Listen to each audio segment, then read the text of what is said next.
Chapter 26 Sacrifices.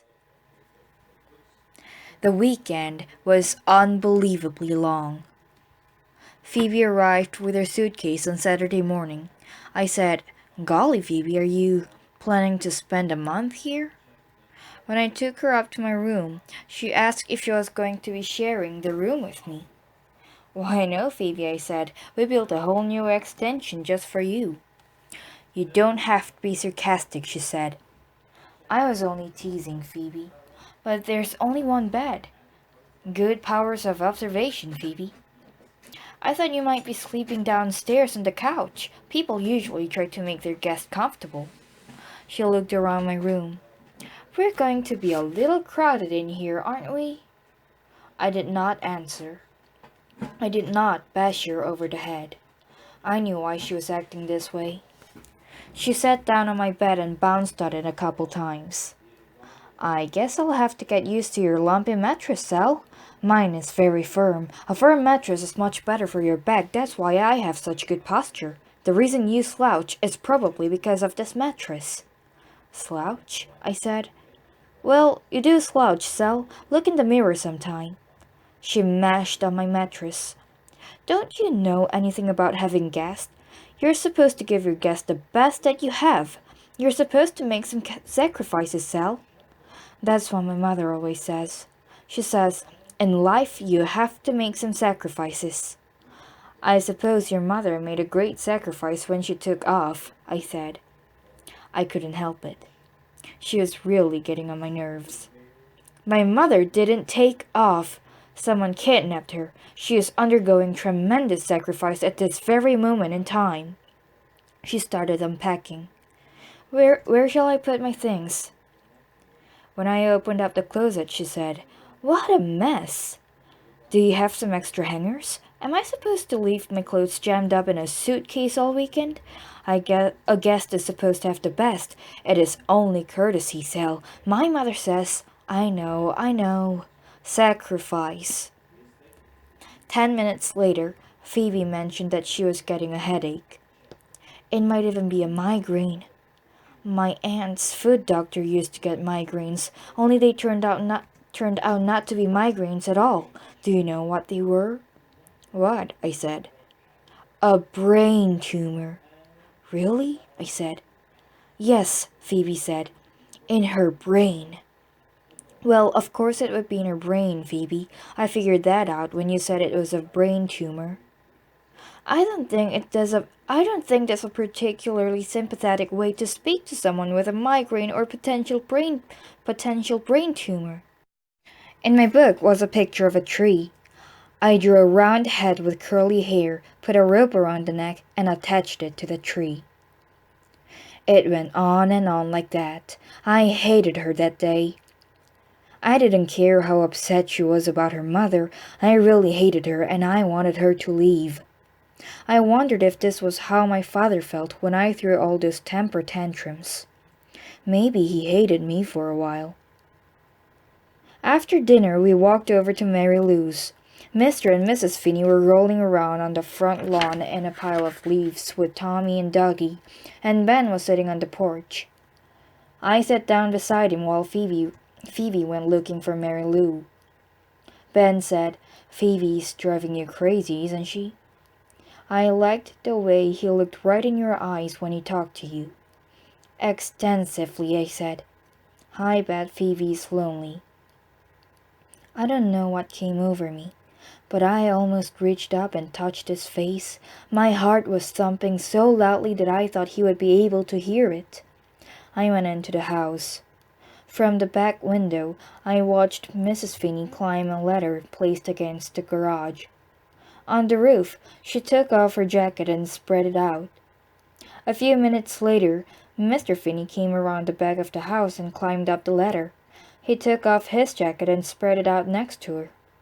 He lay down on the roof and put his arm around her. He kissed her.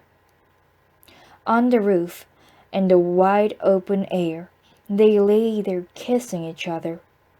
It made me feel peculiar. They reminded me of my parents before the stillborn baby, before the operation. Ben came into the kitchen. As he reached into the cupboard for a glass, he stopped and looked at me. Again, I had that odd sensation that I wanted to touch his face, right there on his cheek in that soft spot. I was afraid my hand might just lift up and drift over to him if I was not careful. It was most peculiar. Guess where Mary Lou is, Phoebe said when she came in. She is with Alex on a date. I had never been on a date. Neither I assumed had Phoebe. That night at my house, I pulled the sleeping bag out of the closet and spread it on the floor. Phoebe looked at it as if it were a spider. Don't worry, I said. I'll sleep in it. I crawled in and pretended to fall asleep immediately. I heard Phoebe get into bed.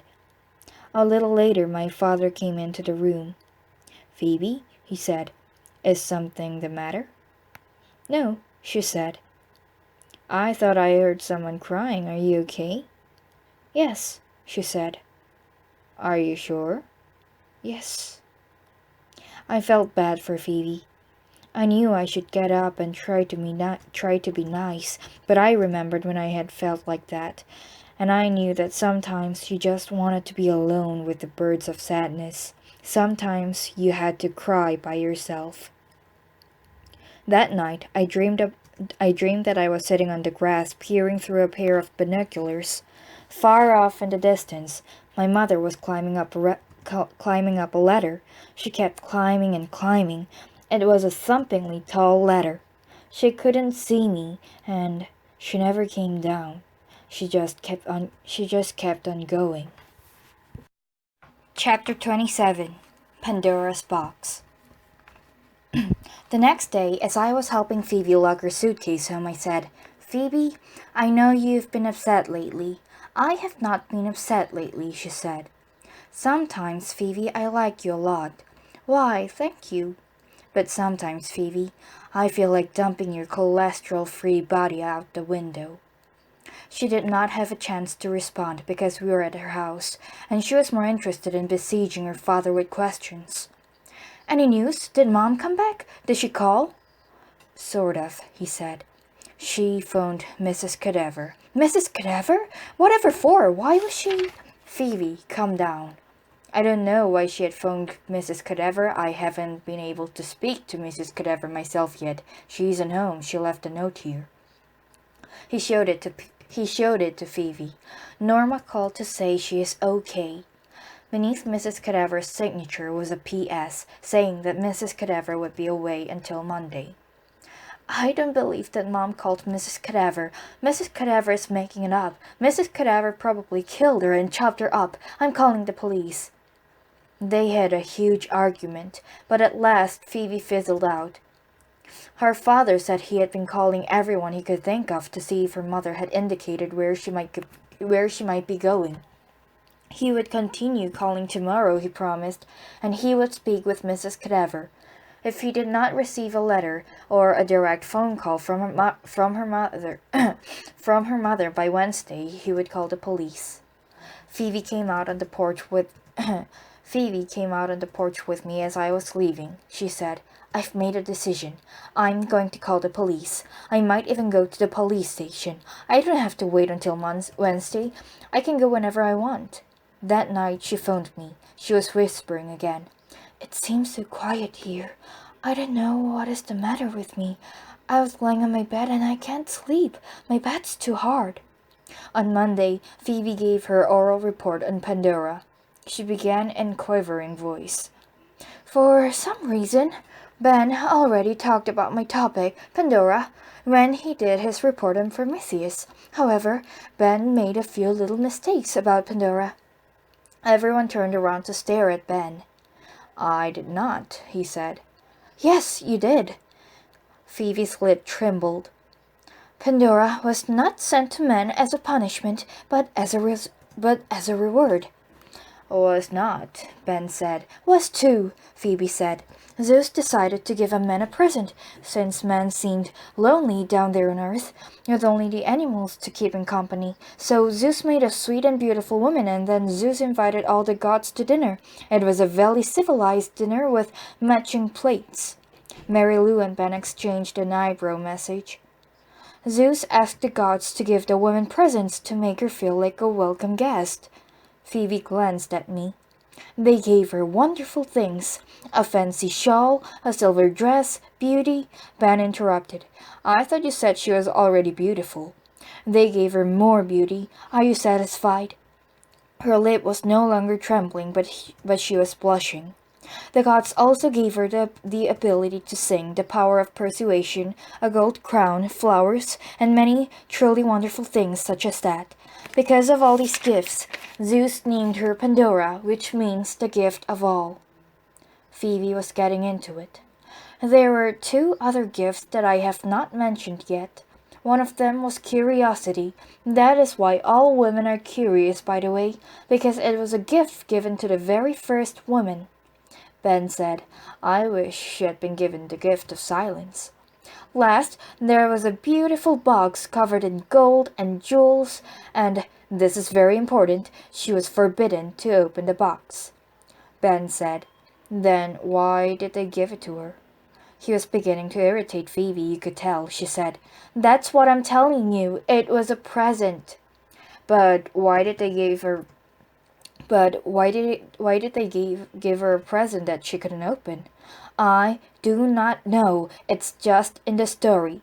As I was saying, Pandora was not supposed to open the box, but because she had been given so much curiosity, she really, really, really wanted to know what was inside. So one day she opened the box.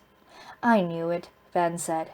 I knew she was going to open the box the minute that you said she was not supposed to open it. Inside the box were all the evils in the world, such as hatred, envy, plagues, sickness, and cholesterol. And there were brain tumors and sadness, lunatics and kidnapping and murderers. She glanced at Mr. Bergway before rushing on. And all that kind of thing. Pandora tried to close the lid when she saw all the horrible things that were coming out of it, but she could not get it closed, and that is why there are all these evils in the world. There was only one good thing in the box. What was it? Ben asked.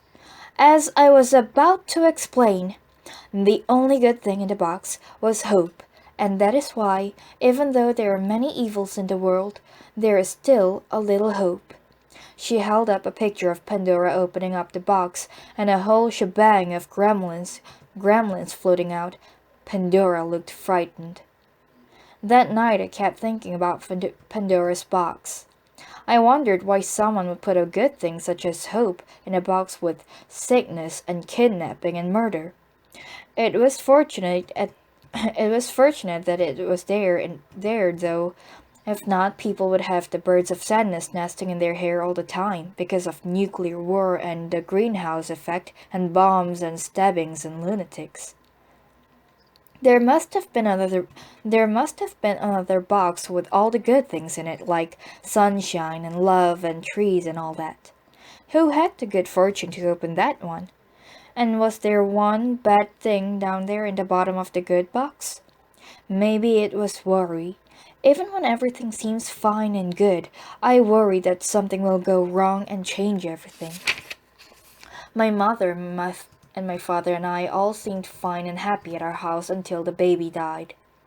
Could you actually say that the baby died, since it had never breathed? Did its birth and death occur at the same moment? Could you die before you were born? Phoebe's family had not seemed fine, even before the arrival of the lunatic and the messages and the disappearance of Mrs. Winterbottom. I knew that Phoebe was convinced that her mother was kidnapped because it was impossible for Phoebe to imagine that her mother could leave for any other reason. I wanted to call Phoebe and say that maybe her mother had gone looking for something. Maybe her mother was unhappy. Maybe there was nothing Phoebe could do about it.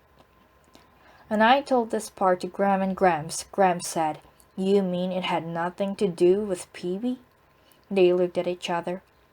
They didn't say anything, but there was something in that look that suggested I had just said something important. For the first time, it occurred to me that maybe my mother's leaving had nothing whatsoever to do with me. It was separate and apart. We couldn't own our mothers. On that night after Phoebe had given her Pandora report, I thought about the hope in Pandora's box. Maybe whenever seems Maybe when everything seems sad and miserable, Phoebe and I could both hope that something might start to go right.